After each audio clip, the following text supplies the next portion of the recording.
do that so, like, elegant and, like we're playing a symphony with our mouths. I don't know. Wow. And it was just so, like, this is our soothing. 75th time, well, technically 74th time doing this, because we didn't know what was happening the first time.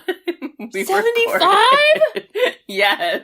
75? Yeah. I don't even, like, are the Oscars 75 years old? I don't know. Like, are there some things that are not 75? Yeah. I mean, we're not years. We're, like, weeks, but, you know. Oh, yeah, the Oscars are past that. But I'm just saying, that's a lot!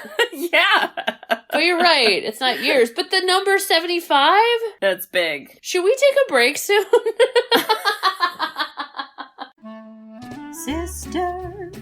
Sisters who've seen it.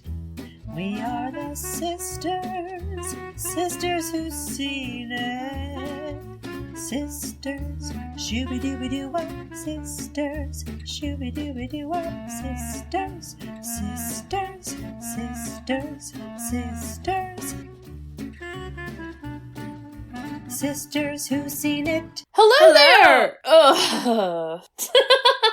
Technical foul. Or personal foul. I don't even know. Death shrouds. So many good lines in this movie. There are so many good lines that, as an adult, are still funny. Yeah, that's why I quote this movie. Like, still. how? Wow. It's so good. Kate, who are we? Oh, who are we? Let me tell you in my announcer voice, because I'm announcing a football game for Pee-wee children that I don't know why they have an announcer at this game, but here I am. Anyway, okay. We are the Sisters Who've Seen It, the podcast where two sisters who are not movie critics look back on some of our favorites throughout the years through a psychological, ethical, and familial lens. Definitely. I'm Katie. I'm Bridget. And Spikes in Hell. Spikes in Pee-wee Hell. That kid deserves an Oscar for his performance as Spike. Give it 20! It's just, I cannot with this movie. What's our movie, Bridge? Oh, our movie is the 1994 classic Little Giants. Woo! Wowie, wowie. This was exactly how I remembered it. It was just as funny. It's so funny. The lines surprised me on how good they held up. Mm-hmm. And I fell in love with the characters more, I think, now than I did as a kid. Yeah. But the characters that I used to love as a kid, like Devon Sawa and all them, Sawa. I don't even care about him. I was like in love with all the other people. Yes. And a really fun exercise is like look up all these characters as adults. Oh. Because they're all, 1994, right? So they're all like adults now. Yeah. Oh my God. It is like... Well, because the cast is so random, right? Like a lot of these people, I was like, I've never seen you in anything else ever. Ever. So like look up Spike now. Like go see what he looks like. Doing it Do right it now. Right now. Everybody stop Spike what you're doing. Little Giants. His name Images. is Sam Horrigan. Ah! Oh, he's kind of scary. He looks like there's plastic surgery that we've experienced. He looks like Gaston in real life. Yep, I can see it now. Okay, now look up the Icebox. Becky O'Shea. She came up. Wow, she looks very similar, honestly. I mean, but like also like stunning. Yeah. And Devon Sawa. I mean, there he is. He's gonna get tagged on Twitter. Don't worry about it. Oh my God, I can't wait. Don't even worry about it. Wait. The kid who plays what's the guy's name who's like the mom is like a hypochondriac? Jake. Oh my God, he looks amazing. His adult picture looks like a 13-year-old boy, and I am a little confused. He looks like he has the same haircut. Oh my God, and the kid who basically was like an orphan. I don't remember Johnny? his name. Oh, Johnny. Bitch to Johnny.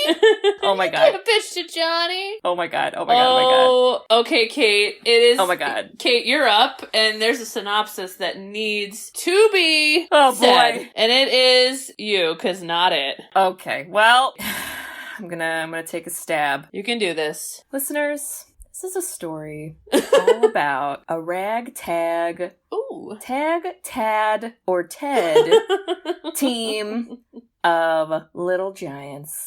Ooh. And and they basically are all random children from the town, and I don't know, they don't make a football team, and then that kicks off this plot of Rick Moranis getting hoisted into trying to please his daughter because she just wants to play football, but everyone's an asshole and a sexist. Oh. And so he's like, I'm gonna help you play football. Let's do it. And then his brother, who is a crazy person. Oh, yeah. Kevin O'Shea. Oh, yeah. Chevrolet. Kevin O'Shea Chevrolet. That's a lot of rhyming in one sentence. And I don't know. What do I even say? It's just a bunch of misfit children. And boy, do we gang up. And Rick Moranis goes about town and basically picks children and puts them on his random team, even if they don't want to play. And then they have a big game at the end, and for some reason, there can only be one little children's football team, even though, like, I don't think anyone pays money to do this, and I'm really confused why this is the biggest event in the town, and I don't know what's happening, and there's also an announcer at the game, and who's paying him? I would like to know if my taxpayer dollars are going towards this. Anyway,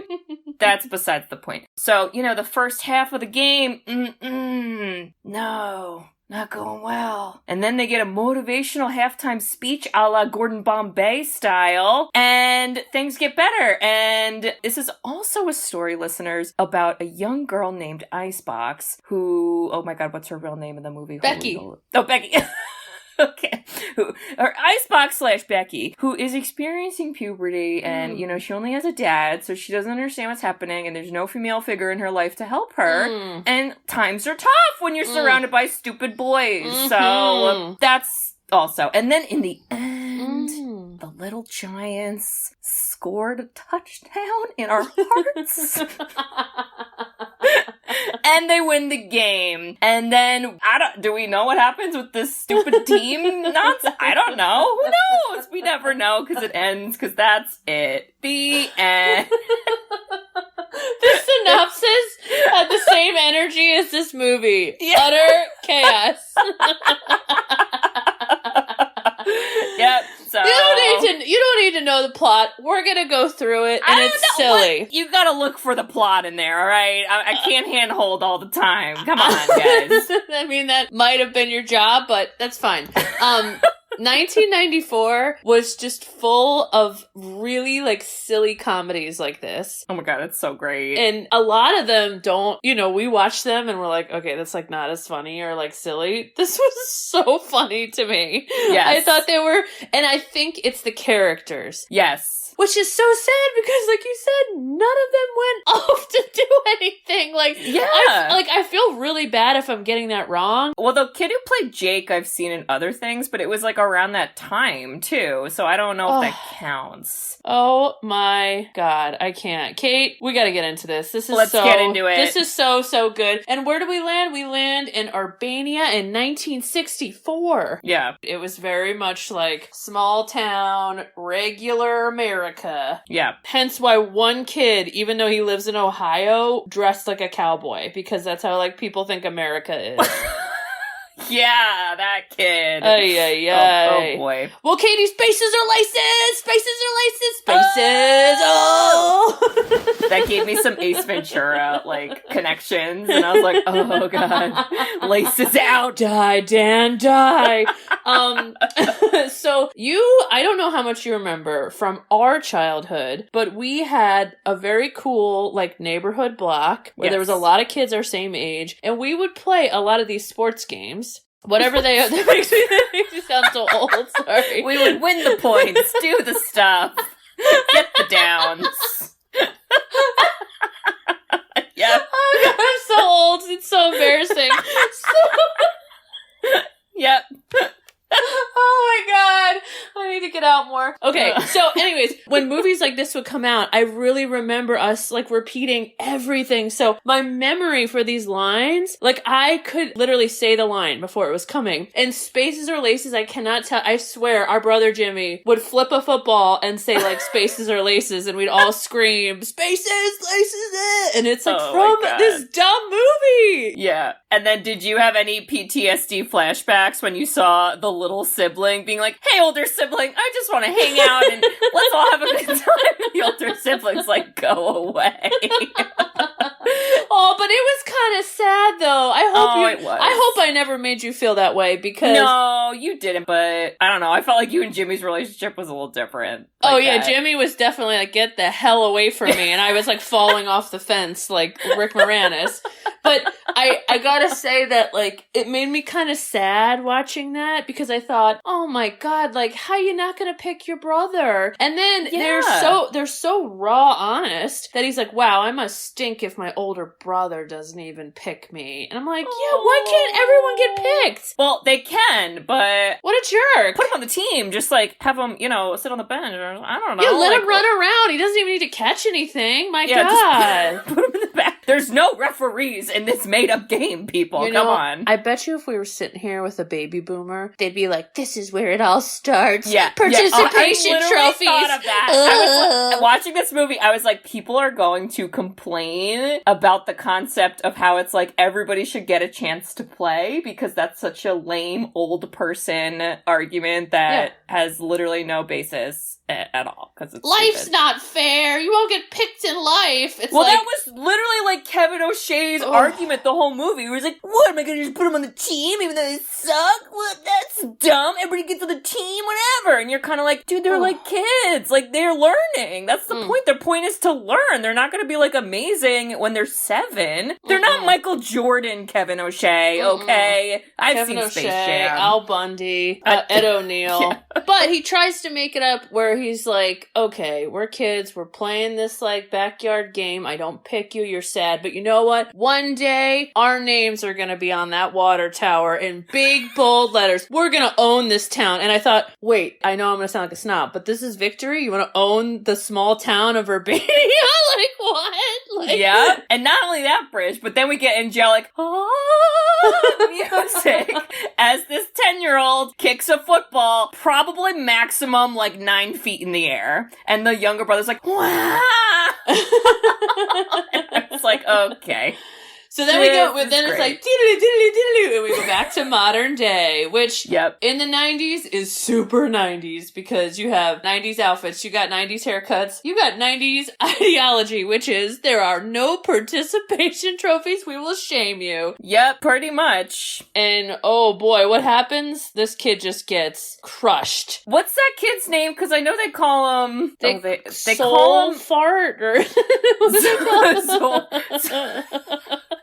I don't even remember what his nickname is. I feel... Oh, it was Gas Man was like Mr. his nickname. Zoltek. That's like... Okay. Oh, Rudy. Oh, what? Really? They named that kid Rudy? They named that kid Rudy. I hate it. So, but this is... We see very quickly kind of the dynamic where, there's definitely some kids who aren't doing as great in tryouts, I suppose you could say. And the first one is this instance where Rudy gets tackled. Well, first of all, he gets tackled by Icebox, which is amazing, because I'm like, yes, I love how you guys can still be buds, but you can also kind of like, play the sport and not be the same. Like, that's cool. I like that dynamic, whatever. And then they take off his helmet and you see like the purple, which... Oh my god, it looks like blood. It looks like blood, and it's just a PB&J sandwich.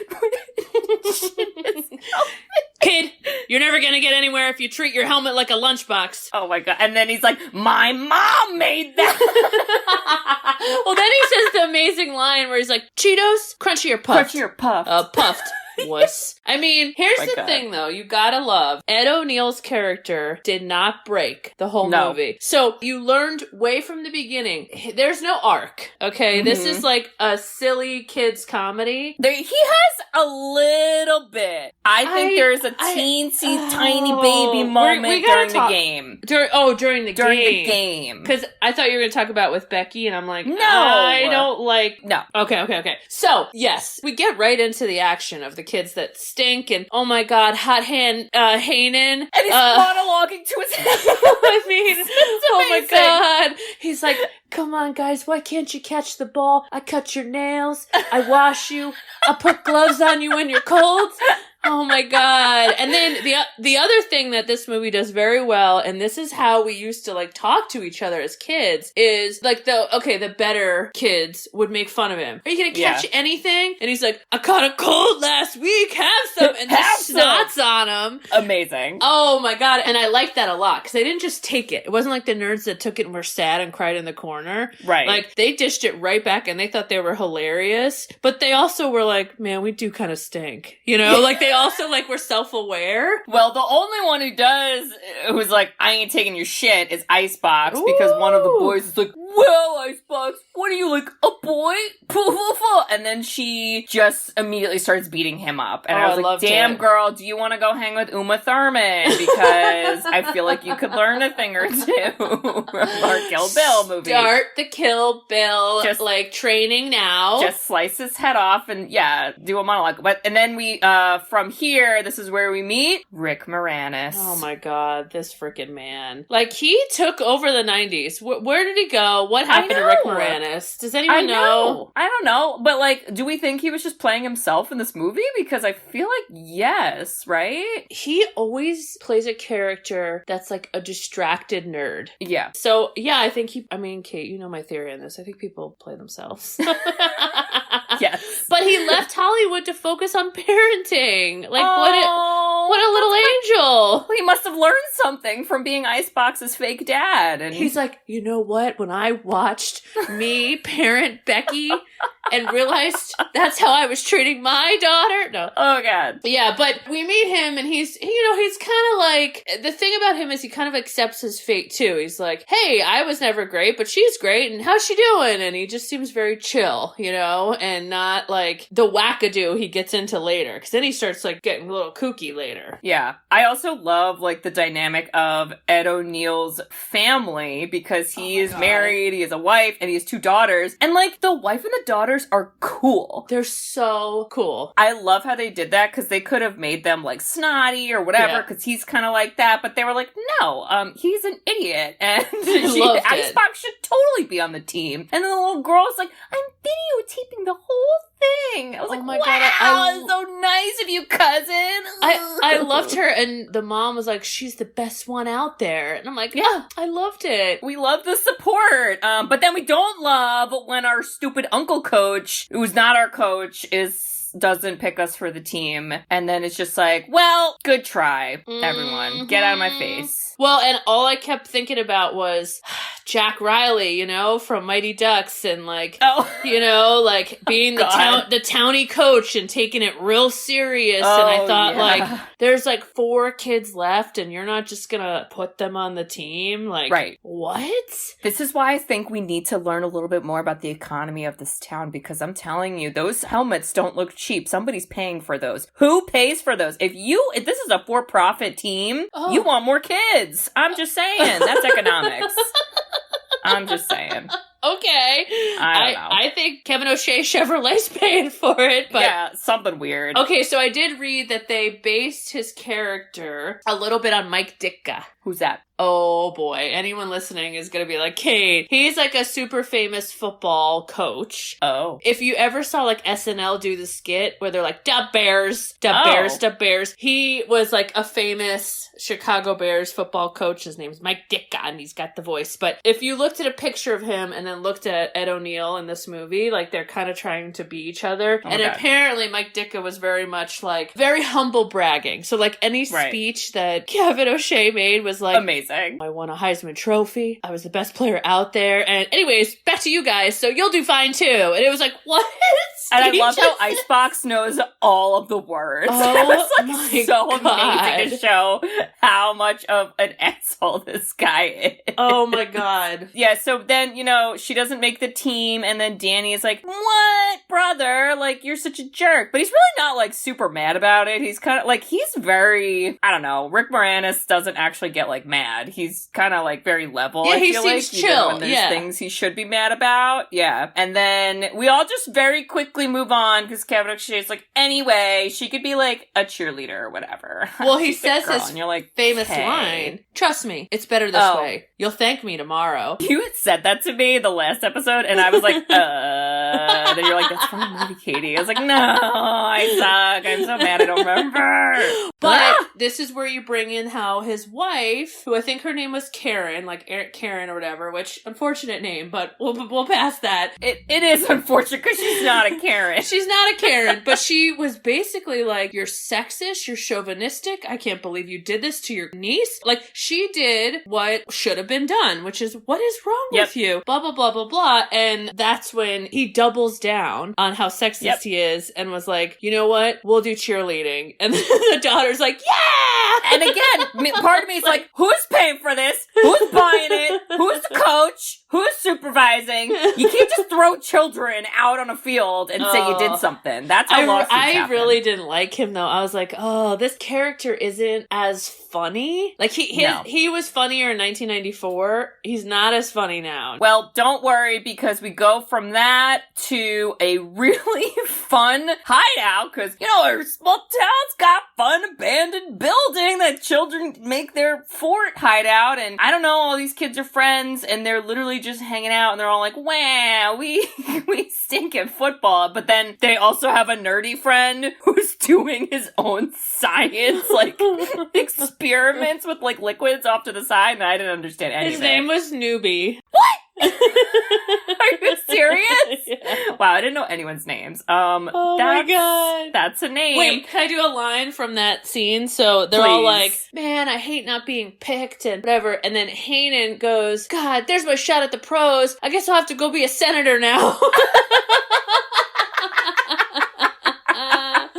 And then I love when the one kid's like, hey, this is what I think of their team. And then he farts. Okay. It's like, did our brother do that to us? Okay, he definitely did. He definitely did. Any farting on command is quite impressive. I don't care who's doing the fart. You say that line, you give a toot, I'm ready. I'm into it. So don't worry though, because the bullies show up immediately and they, I don't know, give a kid a wedgie? Like, what? Why did we do this? And I go, okay, Icebox is now Batman. And she rolls up in her own Batmobile and knew that the bullies were bullying, and now we have a cool chase. And I love it, but I'm confused by it. It was real life Mario Kart. Pretty much, and it's pretty awesome. Can I tell you, I dreamed of this as a kid. Like, how do I have a dirt go-kart and, like, chase people in them? Because it looks so freaking cool. Yep. Oh my god. And then she just basically, like, beats them up via go-kart biking, and then that's where you find out, where she's like, we started our own team! And then the audience is like, what? Did we miss a scene? And then the kid's like, what? Who's gonna coach you? As if, like, that fucking matters, because children just do whatever they want in this town. Who knows? And she's like, my dad. And then he laughs at her, and then she spits mud in his face with literally like go-kart. One of those dinosaurs in Jurassic Park, just like all over his face. It didn't look good. No, but hooray. So that's cool. And then, and for some reason we go to Kevin O'Shea's car place where he fucking hands out footballs to anyone who buys a car. What? He signs them and hands them out. And honestly, Kate, I thought, okay, again, I'm going back to Jack Riley, where you, like, think you're the coolest person as the Pee-wee coach of a town. Yeah. And then I wrote, and now he's a car salesman. And I'm like, again, like, oh. And not only that, his, like, right-hand man is named Butts. Butts. That guy was which so ridiculous. Butts with two T's. I don't know, but I cannot. Why did we even go to that scene? Was there a purpose? Actually, I don't know. Maybe we had to... Oh, well, the only thing I think about it is at the end of the movie, they bet the car dealership. So did we have to, like, see him there? I mean, it was a little redundant, but... I think that's probably right. I bet that's what it is. But we gotta talk about, because don't we meet the old guys at the diner? Bridget. Kate. I have many theories about these old guys. One, I want to be them when I'm older. Two, I'm very surprised our father is not one of these guys right now. This is our dad. Our dad. Folks, like, if our dad had a friend that would fight with him about everything, this is his dream. This is what dad dreams of. They hang out at a diner, they stir the pot with all the people around them, they literally cause conflict and then make gambling bets about it for no reason. It's his dream. Everything is gambling. Yes, it's like, that's exactly what I thought of. I thought they of were it too. so funny. I thought of it too, and I thought, like, back in the day when Dad used to, like, hang out at the bar with, like, a crew of people. I mean, he was basically doing this. Pretty much, yeah. So they give him the skinny. Like, hey, did you know someone's forming their own team? Or was that Becky who, like, comes in and blows the cover? No, I'll tell you how this happens, go down? because it's even worse than all of those. So Kevin O'Shea's, like, retelling old football stories that I'm pretty sure nobody asked to hear. And then the mayor of the town, sir, I think there's a campaign you should be worrying about right now, but don't worry, he's really concerned about the Pee Wee football status. So he goes and he's like, we got a problem. We got a serious problem in this town because nothing else is happening. I love that this is the mayor's job. And he's like, did you hear there's going to be another team? And then he's like, your brother's doing it. And then he's like, what? And then somehow Rick Moranis is there. And then somehow Icebox is like, Dad, thanks for being our coach. And then he's like, what? I'm confused. And then that's what okay. Why is the mayor? Who voted for him? I love this. I'm speechless. So much. I love this. I love that the mayor's like, we got a problem. It's a problem. I can see the old guys in the background like, yes, problem, he's like, the water filtration system is poisoned, buildings are burning, but this Pee Wee football team is number one. I can't.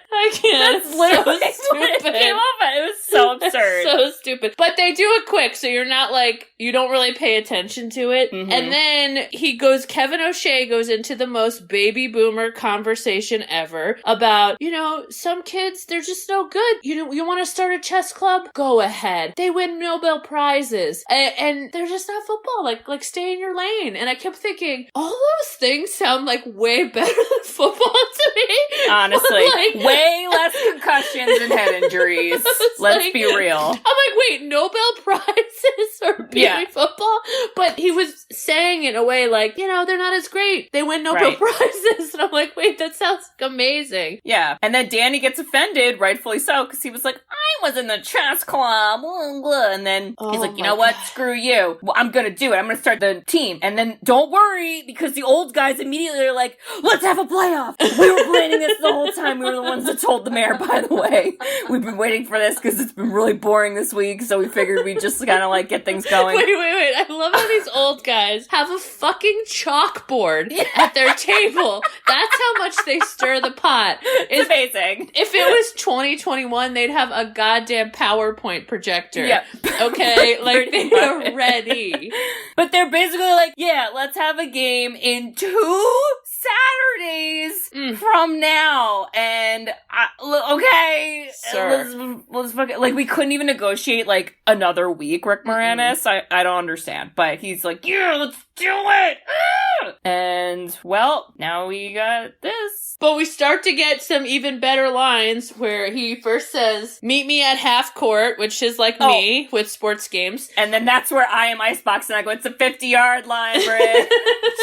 And then he goes, Danny, you don't stand a chance. And then he wholesomely says, we just want to play. We just want to play. And I thought, oh, it is. That's There's cute. actually a lot of sweet messages in this movie, in all honesty. I like how they did a lot of this. Okay, and then, like we learned with Mighty Ducks, one of the best things when you're putting a sports team together is finding the crew. The recruitment month! She's the best!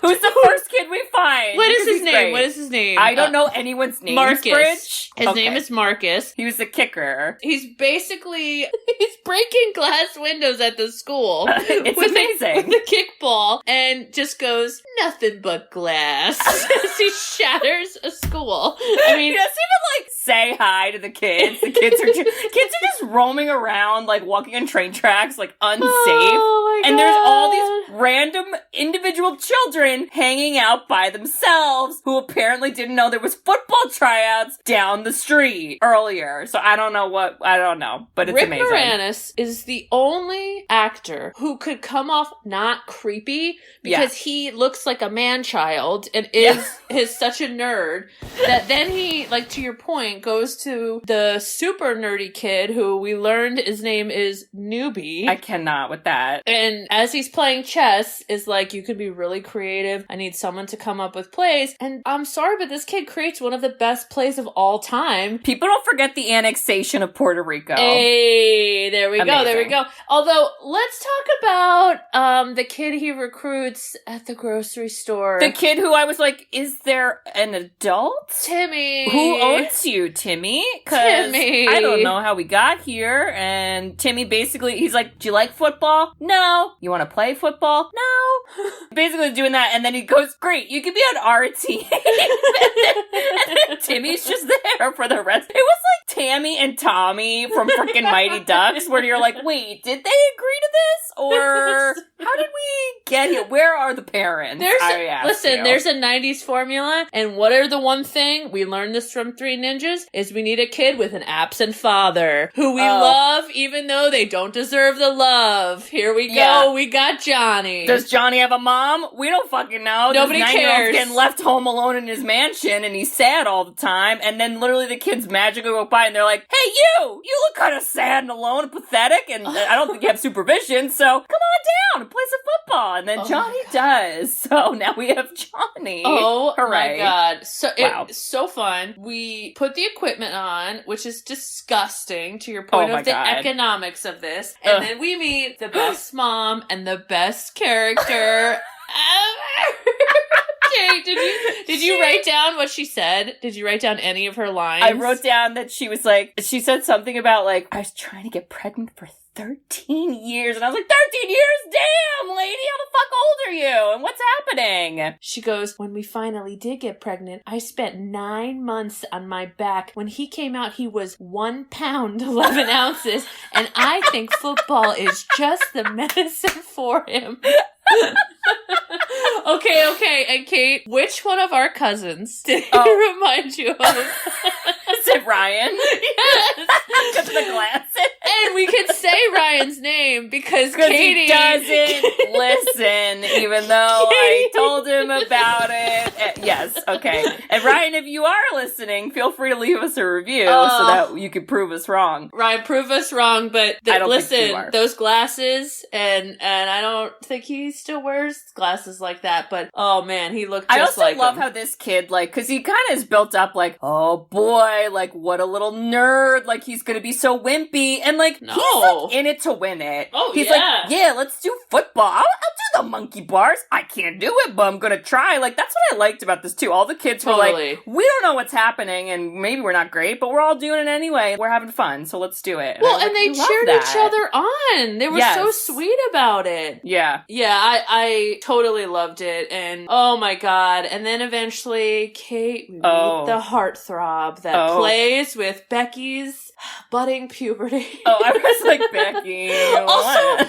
Also, okay, let's set the scene. So, Devon Sawa is alone. Let's just point out how often these children are alone in the town. Everyone's alone in the 90s. Parents didn't care. No adults. And he has all of the toilet paper, which is very COVID triggering. And unwrapped, I want to point out. Unwrapped them all. And so is that's chucking worse. them alone down an aisle into a shopping cart. And I don't know where the staff is because I'd be so pissed. It was the lunch break time because Icebox is also openly eating donuts from the store that she probably didn't pay for. And I don't know, are we in Walmart? Dude, like, that's the only explanation. Dude, this mayor needs to get this freaking town in order. It's His a shit priorities- show. Yeah, no, the Pee Wee football, we gotta drop that. But What? boy, oh boy, she has, this is kind of cute. She's having this internal monologue of like, oh my God, he's cute. Wait, I don't like boys. Oh, but he's cute. She's but like, I don't wait, like boys. What is puberty? Oh no. And I was like, if this wasn't made in 1994, like, would Becky be allowed to like girls? Because, like, I'm just saying. Yeah. So anyways, somehow they tell Devon Sawa, I know that you really like throwing toilet papers, but we need your help. And he's like, totally fine. And he just happens to have a mom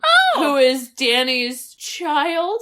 Danny's Crush? 7-year-old Gross. crush. And then he says gross things to her later that I don't like. Oh, I It's not in hated this it. scene, but he fucking says it. Yeah, and then, they're like, you talk you talk, whatever. And then somehow this is the only time we see Danny actually consulting with an adult about the football involvement. So at least I guess that's happening. Who knows? But don't worry, because now we got Devon Sawa on our team, and his name is Junior. Oh, Junior. Why? I don't know. Who is the senior? We don't know. He has no dad, because everyone is a single parent, apparently. It's so horrible. And this is where you see Jake, and he's dressed in the, like, I don't even know what you just, like, the saran wrap? Like, what is that? It's amazing. It's just... Why hasn't that been a Halloween costume of mine? I'm so upset with myself right now. I just thought of that. Oh my god, that would be such an epic Halloween. But you know what? I think a lot of people would think you're the Marshmallow Man. Unless you got the wig and the glasses. Or I carried around a picture, but yes, I'll get a wig. Oh, yes. that too. That you should carry around a picture. Wow, Kate. Well, it's fine, because now we're at the practice, and they're practicing how to do a huddle, and the scene is so fucking amazing with the lines that happen. So good, Kate. What do you remember? Because I have a bunch written down. Nobody calls me a diphead except my sister. That's one. You're slow, and no one likes you. Says who? And then, well, you can't go to my birthday party. So what? It's so funny. It's so good. And the music, too, is so ridiculous. It's like, like, it's just so... Like, it's as if Parks and Rec start playing in the background. Honestly, like, what's yes, it has happening? that vibe. Yeah, it's so funny. Oh my god. So, okay, then I think this was a creepy part, but also it was like, we had to have slapstick funny, right? So... I think I know where you're going. Yeah, so then Kevin O'Shea has his, like, top players in his house at night. No parents. If 11-year-old Pee Wee coach was like, hey, Bridge, I'm gonna need your son to come over at night with just, like, 2 others so I can, like, help them practice, I'd be like, the cops are called. Cops are called. No, not happening. And... no, sir, no more. But he takes a couch cushion that he's like doing football drills, and Well, not only does he take a couch cushion, and he draws the ugliest picture of Icebox where she looks like she has like an afro. I don't even know how to describe it. It's that skull helmet that he like why is it an afro? It's so big.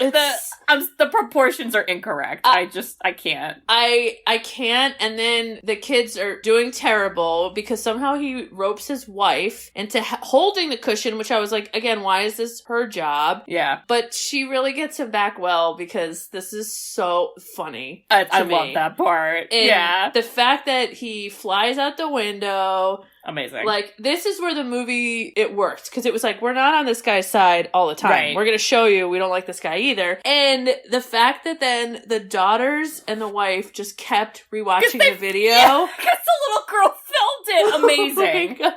I was amazing. like, this is our family vibes. Because if one of us did this... we would just rewatch the same home video. And I think we've probably done that to each other. Probably. It was amazing. And after this is the unveiling ceremony of the Little Giants. And it's again at an adult man's home. However, parents now we there. Have parents. Yeah, so it's a little less It's a party. weird. It's a party. And oh my god, some of these names. So the neighborhood friendly gas man. And then that's where the dad was like, gas man? I don't get it. And the wife's like, fucking think about it, dipshit. She doesn't say that, but like, she thought it. Timmy, I want to score more. That's a long nickname, by the way, but okay. All I kept saying was, he's holding a karaoke machine like the one we had as kids. It's like from Toy Story, yeah. Oh my god. What was Tad? Is it Tad or Tag or Ted? I think it is... I'm leaning towards Tad. Tad. T-A-D. Okay, we like Tad. Man, he was he cracked me up. Oh my god, he was so funny. Yeah, and then Junior was rude, complaining about the dip. I thought, oh, I wrote that! Okay. I was like, Junior tells Danny that his dip sucks, and then he's like, anyway, you're cool, but also, get me your brother's autograph. I was like, oh, okay, I got fucking whiplash from that rudeness. So rude. Bridge, this is where Danny is creepy. Do you know what he says? What does he say? He goes, your face is exactly the same as I remember. Ew. And the last time he saw her, I'm pretty sure she was 8, so I don't like that. Maybe think of a better compliment, sir. Oh, my line that I wrote down was, men during this time, and then I proceeded to put capital letters, had the lowest bar ever. Yeah, exactly. Don't marry him. His dip sucks. Come on. Listen to your son. Jesus. Oh my god. Okay, so then Kevin O'Shea's like a little like nervous. He's like, okay, let me go see what they're up to if they really stink, and then they hide in the bushes because of Junior Floyd. This fucking scene is so... I did write down, this quote. I can't. Tell me. I love it. So they're like watching, and then Danny very quickly, I guess, Newbie? Is that the kid's name? Yes. The nerd? Yes. So he very quickly is like, we've got spies. And Danny's like, I know just what to do. And he decides to call the state police. Well, that's a quick, okay. And he pretends to be an old lady being like, there are 2 old men, and I just don't think it's right for them to be parading around in their underwear. And she's like, we're all just so upset. And Timmy goes, please hurry. And so that's fine. But this is the quote I wrote down, because while he's gone, it's not like really practice, because the kids are like taking a break, because Rick Moranis is off over there making a prank phone call, so they're just like standing around, and so freaking butts. he goes, this is incredible. They got the guards in the backfield.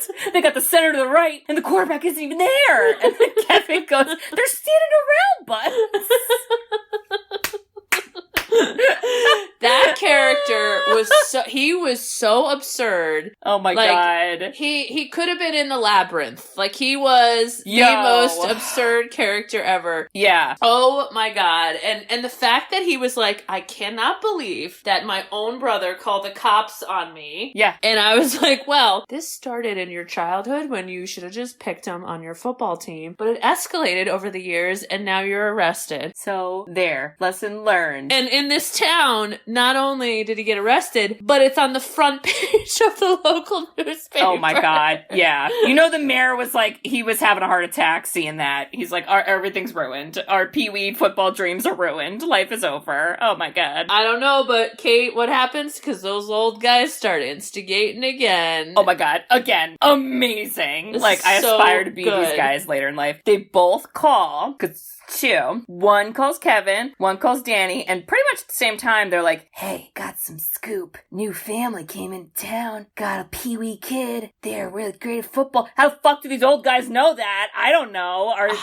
What are they, the real estate agents? Like, what are we doing? They take their job as townie instigator very serious. It's so ridiculous. So then it turns into a fun little, chase scene, I guess you could say, of them racing to see who's gonna get to the house first to get the kid, and Danny's in the go-kart. And then I love it, the 2 old guys are sitting there as if they know they're gonna be speeding by, and then they fucking do! And then they're like, yeah, there they go! And I was like, again, this is our dad. He's sitting outside watching the cars, because he called them, told them to go somewhere quickly, and now he's watching it happen. Although in this scenario, like, he would somehow make our mom be Rick Moranis, like, running around like crazy, and he would just be laughing at her. He would call me and you and Mary and tell us all we do the same thing, and then watch who does it first. Yeah. Oh my god. Okay, but this escalated because Danny is in his go-kart and Kevin is in his convertible. So you're like, well, duh, the convertible is faster. I'm gonna get there faster. Except Danny goes under the train track. Not safe. Whatever.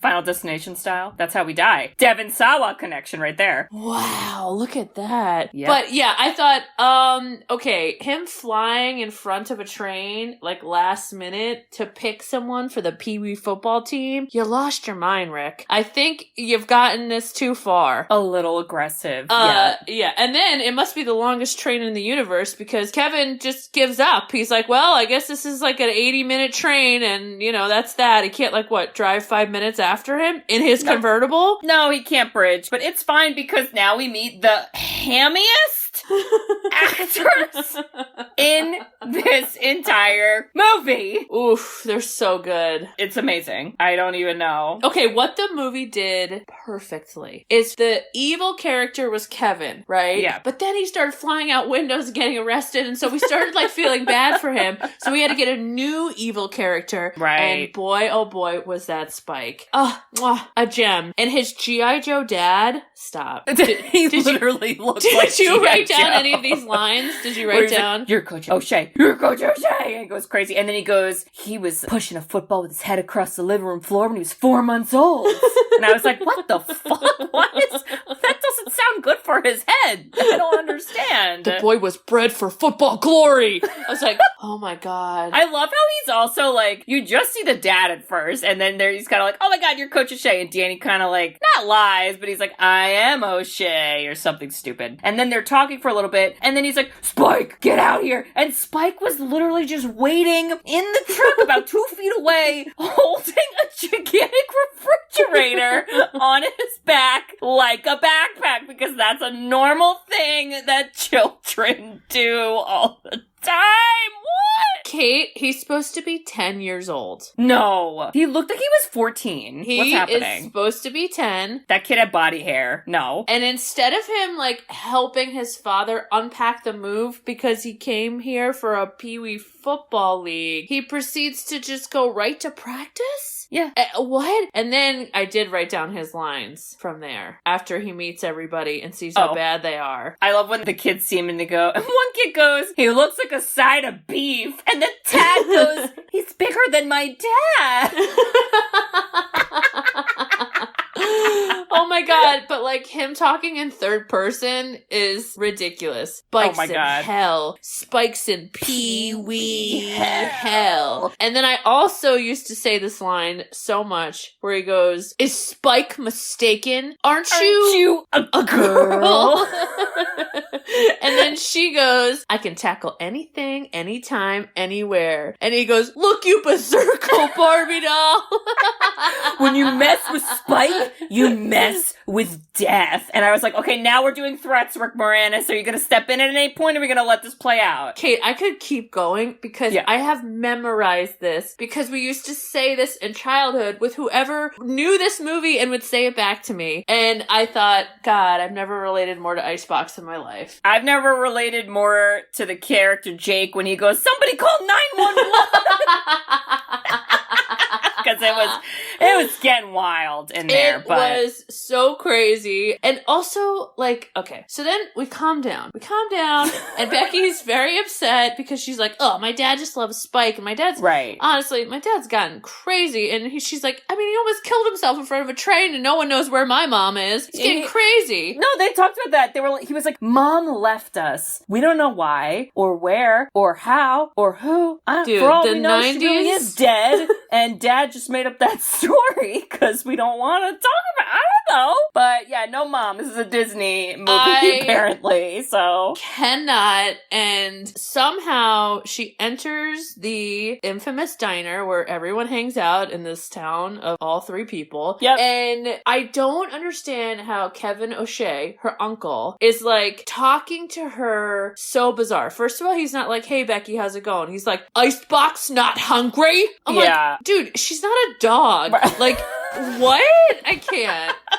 Yeah, it's really weird. And then it gets even weirder because she right away is like, Uncle Kev, I like a boy. And like, does your daughter, who's my cousin Debbie, have a crush on Junior? As if like, what? 11-year-old Debbie's telling her dad who she's a crush on? Nobody does that. Nobody Have you ever does that. been a daughter? Jesus. Like, weird. It was weird. Well, and then she was like, she's gonna get him. I'm like, get him? What does that mean?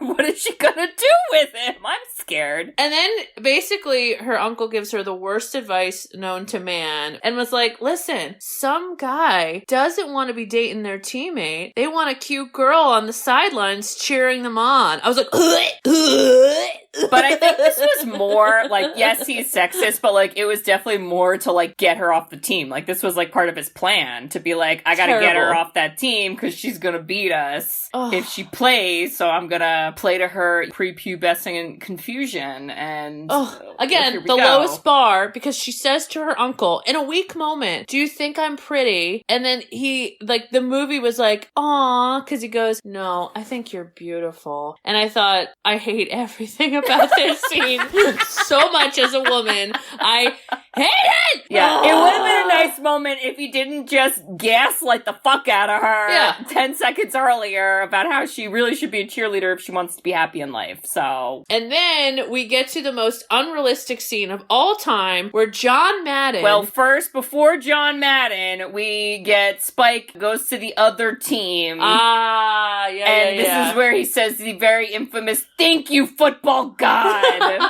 And this causes a whole hoop-de-doo. And there's another great line in here that, I don't know who says this, but it's said to Icebox, because they're all basically like, oh my god, without Spike, we're gonna lose, and like, it's so bad, whatever. And then we're all fighting for no reason. And then I think Junior quits or something, and then Icebox says something, and then a kid says to Icebox, if it wasn't for him, meaning Junior, maybe you'd stop drooling and start playing more football! Dude, they had no chill with each other. Yo, they got wild. And then this is where we have to bring in John Madden, because he is John Madden, and we've got to play Madden in real life with the children, because it's probably a secret video game tie-in I'm not picking up on. Wow, between your economy and now your linkage to video marketing, you're really thinking bigger about this. I think you're right. I think there's a conspiracy going on here. I feel it. But this was pre-internet, right? So when you're lost, you don't Google Maps it. No, you don't. You stop a 10-year-old on the side of the road who's riding their bike and say, hey kid, I'm going to show you my map like a football play, and we're lost. And then the kid goes, you know what? I know exactly how to help you. Come to our super secret sandlot dugout with all your NFL players. And John Madden's like, you know it, kid. I was like, John Madden, didn't you just say you guys were lost, meaning you're probably going somewhere, meaning I just feel like you don't have the spare time. I don't know. What do I know? Who knows? God. But this was super fun, because then you get to see all these like pro football players and them giving them advice, and it's great. My god, it's so good. I love the part where the guy goes, you know what this is? And then he explodes a fucking football for no reason, and then he goes, intimidation. Like, did you just blow up one of their footballs? Because I as well am intimidated. You're like, sir, this is the poor team. They needed that. Sir, we do not have funding. Sir? Well, we get the annexation of Puerto Rico, and John Madden helps the kid kind of finesse it, I guess you could say. And then, they have a fun little practice, and all the kids get really inspired. And then, this is a line I wrote down by John Madden. He goes, look, kids, there's no secret to winning football. You just, like, get out there and do football. And, like, that's, like, his fucking speech. And I was like, I think that's wrong, actually. I don't think that's correct, John Madden. I feel like you have better advice to give, but I guess we're 10, so it's fine. I think there's what the fuck? There has to be, if this is not created, someone needs to make this, of like an SNL skit of like John Madden, results of concussions, just repeating the worst inspirational speeches ever. Because you're right, it was so bad. I don't even know. And then he's like, you gotta stick together. I'm like, yeah, we're a team, we get it, okay? What do you want me to, what? Like, give us something better, but oh my god, that's all we get. And then, they're leading up Becky to really question if she should stay Icebox, the awesome football player who is the best in this entire town. And she may or may not be Batman, right? Or may or may not be Batman with a go-kart. Right. To then feel very, like, I actually felt bad for Junior in this scene, because she was like watching people kiss, and he was like, ew, because, I don't know, he's a 10-year-old boy. Yeah. Appropriate response. And she's like, would you kiss me? I bet you like cheerleaders. And he was like, this is weird. Like, I felt bad for him in this scene. I know why they had this scene, but I felt it was a little Bobby to be like, oh, the introduction is that Icebox is sitting alone in a very open area. She's not even like hiding where she is, and she's openly staring at some teenagers making out like 20 feet over there. Hate it. And it's daytime. I hate it. I don't like it at all. And then for some reason, Junior's like, me too.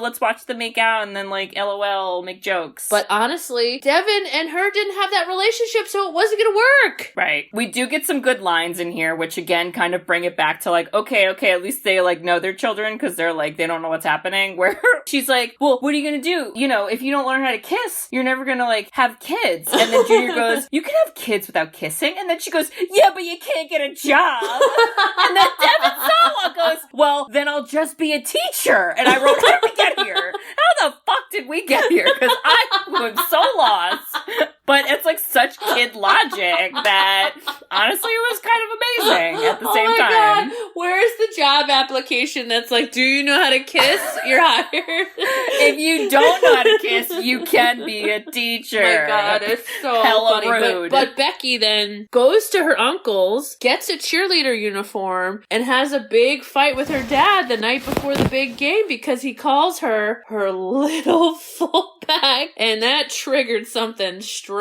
in her. It's stupid and it's drama and you're like, okay, I don't know what's happening. Now I feel weird. But the movie's like, you don't have time to feel weird because we're going to show the other little giants their, night before the big game routines. And, I like that because everybody's doing some fun stuff, honestly. My favorite. I know exactly what you're going to say. Was Marcus. It was the face paint.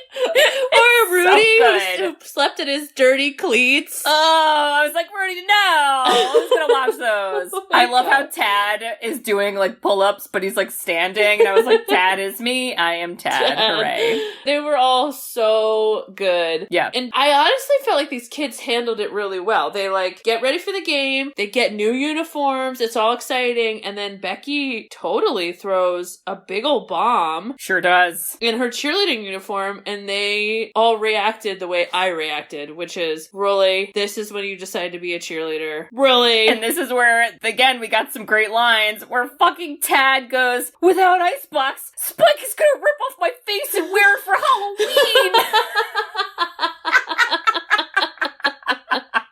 Oh my God. Amazing. Yep. Oh, so and then Rick Moranis good. is like, but I got fun jerseys. And then that's when the kid goes, Death Shrouds. And he goes, it's got your name on it. And then Jake goes, so the guys at the morgue can identify the body. I cannot. It's so good. It's the lines so are funny. so amazing. Like, they're so good. Yeah, so, okay. They get out there and start the game. And first of all, he makes a bet about the stakes are raised and I bet you we're going to win. And if we win, I'm going to own your car dealership. Right. That's a big bet. I was like, this is like jumping in front of the train. You're like, you're off the rails, Rick Moranis. Yeah. So his gas station for their car dealership, which was like, that's not the best trade. Not Kevin. No. But, okay. And then they basically then get crushed for the first half. This is where we get the iconic Giants, help us God, which is honestly still accurate this season for the New York Giants, so it's fine. Oh my God. And then I love when Jake is taking hits of his inhaler on the field, a la Goonies style. It's a great day. There's just so many things that are happening. Oh my God. Timmy gets trampled. Oh my God. They go, they knocked him back to second grade. And then I love how, like, I think it's Tad gets the ball and literally everyone on the team starts chasing him and he's just running in circles around the ref and he goes, blow the whistle, blow the whistle.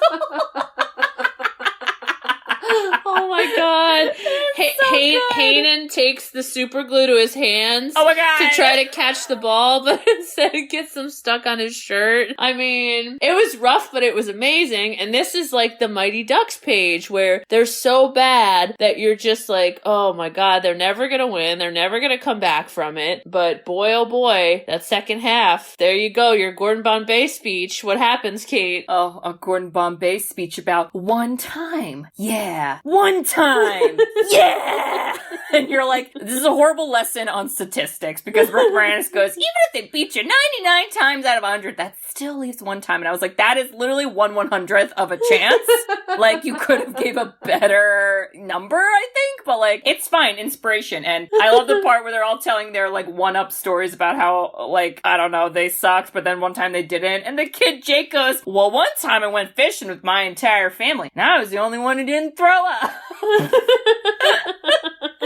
It's just, I don't even know. And then they're all like, yay, we're inspired again. Woo! And yeah, they start to come back in the second half. They start to come back, and then something happens, Kate, and it fires up Icebox. Well, first of all, when they gain a yard, which is the first time in the whole game they've gained a yard, the entire section of the parents, like, freak the fuck out, and it is so amazing. I think that's what, like, helped also, like, bump this movie up, is that they do have some of the parents included in, like, the cheering section. Yeah. Because some of these other kid sports movies, like, you don't see the parents as No. much. Like, in Mighty Ducks, like, I don't even think there's any parents you ever see. So you're kind of like, all right, I mean, I guess it's just our team cheering on the team, but it's cool that there's, like, other people that are cheering for them that you know. And so they get a yard, everybody gets excited, and then they go, all right, what's the last thing they would expect us to do? And Tad goes, a reverse to me? And then Tad gets the ball, and somehow, I don't fucking know how we got here, he literally gets a touchdown, and everybody freaks out. It's honestly amazing. Oh my god, it's so good. But after this is where Spike's dad is like, take out Junior, because now it's like, you know, a Kill Bill assassination or something. God. Yeah, this was very Mighty Ducks 2, this scene, where it was like, you like beat up one of our players, and now we're gonna like fuck you up style. Oh, the Bash Brothers came in, except in this movie, it's one Bash Brother, and it's Icebox. And why the fuck does her jersey have a skirt? Because it almost killed the mood for me. I mean, I was okay, but like, I was like, who the fuck wrote that? Bob? Did you pick that? Because you did, and I hate it.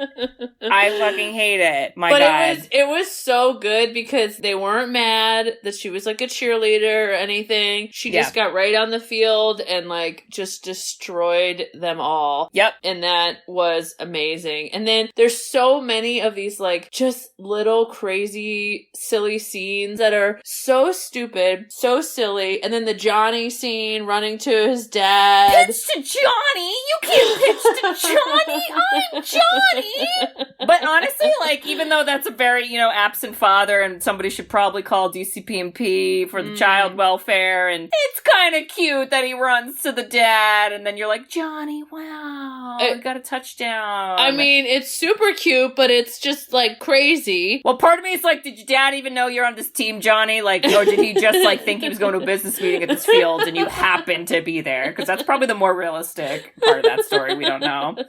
Yep. And then Hannon gets a touchdown where he pretends that the football is toilet paper, and then that helps him catch it. And then, oh my God. And then there's a part where one of the Cowboy players is like running with the ball. I don't know if it's Spike or who it is, but Jake literally jumps on him, and the guy's like, get off me! And he goes, you're mine! And then his mom, do you remember his mom's line? Where she goes, you rip his filthy ears off, Jigster! Hoo, hoo, hoo, hoo, yeah! And the whole crowd was like, ma'am. It's amazing. It's amazing. And now, somehow the Giants got the ball back. I don't know why the Cowboys wouldn't kick when we're only a fucking yard away and they're about to tie. Stupid coaching, Kevin O'Shea. Well, but that was the scene that his, like, arrogance was like, I know what to do. And then Patty, from her 11-year-old brain, runs down to say, true. Rick Moranis, don't you remember Kevin's move at, I don't know, 44 years ago? And I was like, what? And somehow he did remember. He did. And then Kevin was like, oh my God, they know the play. What are we going to do? So crazy. But Kate...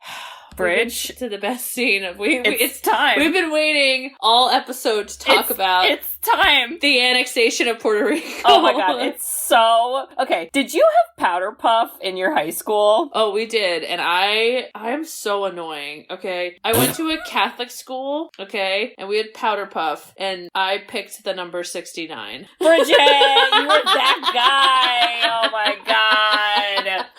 But we were awesome, so. This play literally reminds me of, like, a Powder Puff play where it's kind of like, we're just gonna, like, do something stupid that probably shouldn't be allowed and get a penalty, but, like, nobody cares because it's, like, not a real game, so nobody we're gonna cares. do it. In our Powder Puff, we did this both years, by the way, our junior year and our senior year, because that was the only years we were able to do it. We did a play where our center, who's the one who has to snap the ball, our center would interrupt before the play starts and go, uh-oh, this is the wrong ball, and then would awkwardly walk over to the sideline and then would immediately start running because it was the right ball or something so stupid. And honestly, it's kind of like the annexation of Puerto Rico because their play is that the center pretends to snap the ball, but then really he just like squats over it like he's laying an egg, and then everybody thinks that Icebox has the ball, and then somehow we get the ball and we just keep tossing the ball to like a bunch of people, and it's also very exciting. And then Bridge, who gets the ball last, who gets it? Oh my god, it's Jake. Jake! It's and Jake. The mom is so excited! Oh my god!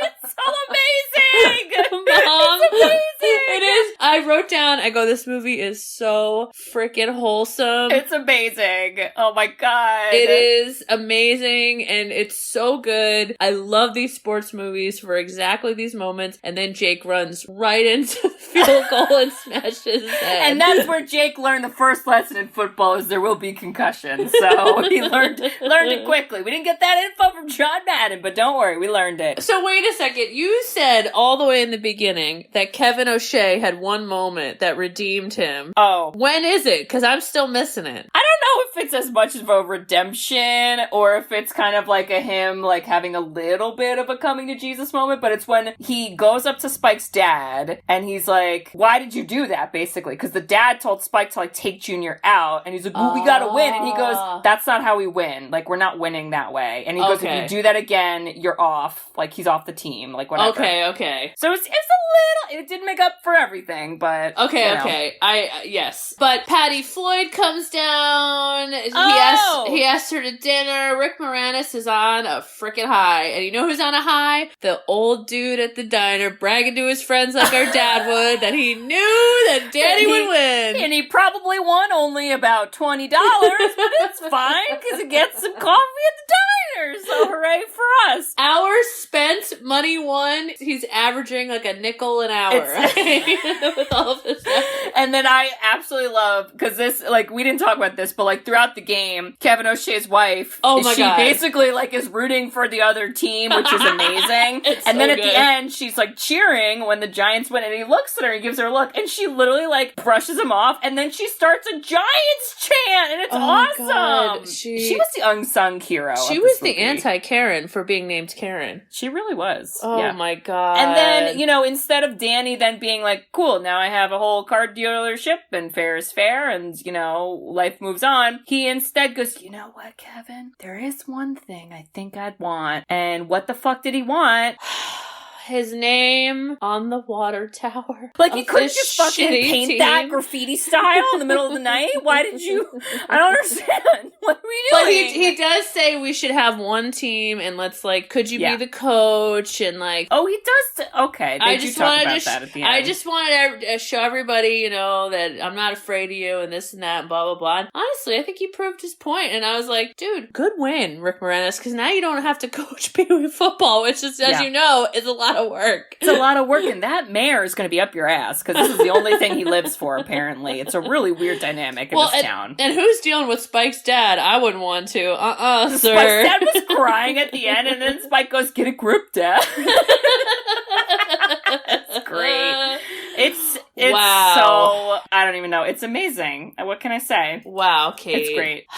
Man, we got through that. Yeah. Woo! Well, Bridge, would you watch or don't watch? Oh, man. You need to watch it, but I think it's better with a group. Yeah, it's got a lot of lines you could quote. I enjoyed it, but not to the point I would go, like, watch it alone. I enjoyed it because I knew we would talk about it. Yeah. What about you? Same. Same? Oh, God. Same. Twinsies! Yeah, same. All right, well, it's that time again, Kate. Woo! It's my pick. Oh, boy. I'm excited. And I have some news. News for me? News for you. Well, you already know. Oh! You already know. And I do. So, for those that don't know me in my personal life, this news is for you, okay? For you. And that news is that I'm having a baby. Oh, baby! And the little bebe, oh my God. And by the way, if you are my friend on Instagram, who Prime from Prime Nostalgia Pod is my friend, and I like put something on Instagram talking about the magical baby shower you were throwing me along with Mom and our other sisters, and he literally was like, congratulations! And I that's sweet! I thought, oh my God, my podcast community, I can't, my heart, like my community of one that we love. I have high hormones, and Prime is coming in and telling me that he congratulates me. My heart. This podcast community is love, I'll tell you. And Bridge, when are you due? Tell them when you're due. I'm due mid-January, and which is really close to Aunt Katie's birthday, and we all want to just put into the universe that Bridget wait a week from her due date, so she has the same birthday as me. Okay, sorry. I don't want to wait a week. It's not that long. Just like take a nap for 7 days, and then eat some spicy food. But it's like 9 months already, okay? It's like the annexation of Puerto Rico. Oh, just sit on the baby like an egg in the middle of the field and then toss her on to me when it's my birthday. So I wanted to do a movie that reflects this, okay? Okay. As CEO of Sisters Who've Seen It podcast, you asked me accordingly. Well, you reminded me, Bridge, it's your movie pick. And I thought, yes, it is my movie pick. I'm on it. I'm responsible. And then you added in the phrase, but it's December and is it holiday themed? And I thought, God damn it, Katie. It doesn't have to be, though. I don't know if it is. It's gonna come out December 1st, so, there's plenty of weeks. Okay. So, Kate, this is baby themed, okay? Woo! And it is from 1989. Oh. I think you might know what it is, because we kind of talked about it. Yes! Now, at the time, I thought this was kind of groundbreaking, and I hope to God I have the ability to hear my child speak the way this child speaks in this movie, which is the one, the only, look who's talking. Woo! Well, I hope your baby daughter does not sound like Bruce Willis, number one. And in the sequel, when there's a girl, I think it's Roseanne Barnes who's the voice. I hope it's none of those voices. I want to hear the baby's inner thoughts and talk to me. Oh my God. Oh, we're getting John Travolta back. Oh my God. And Christy Alley.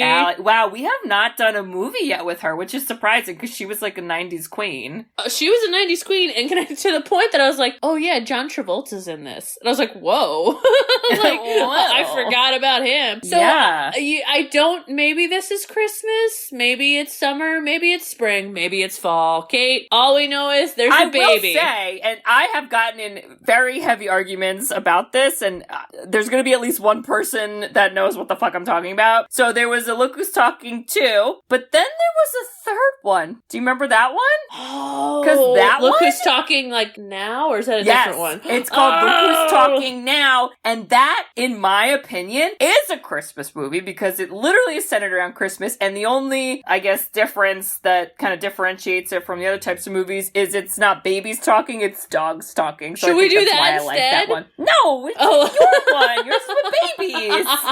Okay. Who knows? I have a pick next week. Maybe I'll force everyone to watch this movie that I think I was the only one who watched a lot, and I don't know if anyone else has seen it, but it's a great time. And Danny DeVito plays a dog. Wow. So, okay, that's that, and then we'll get into more like Christmas, or we'll get into like the listener picks and stuff like that. But Kate, Bridge, if you weren't picked oh, for your Pee Wee football team, and everyone called you Icebox, oh, and I was your father, okay. Weird time. I would start a Pee Wee football team for you. Wow. That's how much I love you. I'm sorry I had to be your dad to get there, but I just do it as your sister, maybe. Oh! Yeah. Well, Bridge, Uh-huh. if we were really, really old and we hung out every day, all day, at a diner with a chalkboard, and we liked to stir the pot, and we knew that there was conflict with Pee Wee football, which is apparently the only exciting thing in this town, I would make a bet with you that wasn't a lot of money, because, like, you know, fair's fair, I suppose. So I'd bet you a plate of cheese fries that the Giants win. Oh my God, Kate! Yeah, I nothing mean, crazy. There's no other bet I'd want to be a part of for cheese fries. Yes, and listeners, if you also may or may not have a father who grows up to be one of those old men who gambles about stupid things, or if you came from a small town where all you live for is Pee Wee football, and if you think that Kevin O'Shea should, I don't know, be arrested for something, there's gotta be something. Like, there's something. You should write us a review. Hey! We love reviews. We love written reviews. You can review us on Apple Podcasts, along with some other podcasting apps. We also have a website, sisterswhoseenit.com. If you scroll down on the main page, there is a form you can fill out to request a movie. So we are getting into the holiday season, so if you would like some of our future picks to be a holiday-related movie, this is the time to do it, y'all. All right, so get on there, give your requests, and we'll take a look at that. And Bridge, what else can they do on our website? They can buy us coffee! Woo, at the diner! I'm only allowed a certain amount of ounces per day. So it's very, very important to get the right amount of money for the coffee, because there's nothing worse than wasting all your caffeine on shitty coffee. Okay, sorry. Wow. that was a personal experience. Pregnant people understand. But yes, so pregnant or not, just, I don't know, give us some dough and we'll buy cheese fries with that bet. Yeah. Okay. We will. All right, listeners, so check all that out, and we'll see you next week for Look Who's Talking. Ow! Wow! Spikes out. I couldn't think of a Look Who's Talking quote. Bye-bye! Bye-bye. I love you! Love you. Bye-bye. Thanks for tuning in to Sisters Who've Seen It. You can listen to us on Spotify, Apple Podcasts, or wherever you listen to podcasts. Check out our website at sisterswhoseenit.com, where you can email us, request movies to be reviewed, and keep up to date with all things sisters. Also, make sure to follow us on Facebook, Twitter, and Instagram. See you next week.